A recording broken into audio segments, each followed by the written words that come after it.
Changement au sommet de l'État, le professeur Kamto mobilise les leaders de la diaspora. Abonnez-vous en activant la cloche de notification pour recevoir la primeur de nos futures publications. Le Maurice Kamto est toujours en France après avoir assisté au concert du général Valsero.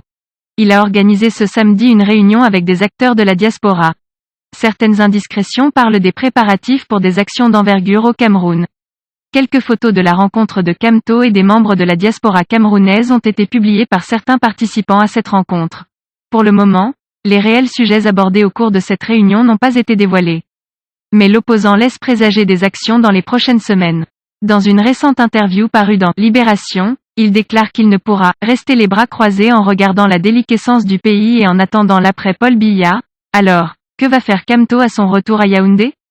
Rentrera-t-il et quand? Tout porte à croire que des manifestations à l'instar celle de fin 2020 seront organisées. Bien entendu, cela reste des suppositions. Rappelons qu'au moins 124 militants du parti MRC que dirige Kamto sont détenus sans jugement depuis 1 an au Cameroun. Pour le ministre Jean de Dieu Momo, Kamto est à Paris pour négocier le pouvoir avec les autorités françaises. Dans une tribune publiée ce vendredi 8 octobre, le ministre délégué auprès du ministre de la Justice dénonce ce qu'il appelle une posture coloniale de Maurice Kamto. Jean de Dieu Momo dit tirer cette conclusion, après avoir lu l'interview du président du MRC dans Libération. Il donne également d'autres preuves du deal qu'essaie de conclure Kamto avec Macron.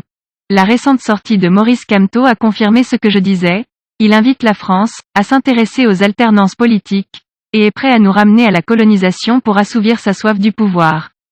Il veut nous faire perdre tous les acquis que le Cameroun a obtenus grâce à l'obstination et à la force de l'expérience du président Paul Biya. Et cela aucun Camerounais véritablement patriote ne peut l'accepter. Et c'est là tout ce qui nous oppose de manière fondamentale et frontale. J'entends le silence assourdissant de ses partisans depuis sa dernière sortie, a écrit Jean de Dieu Momo.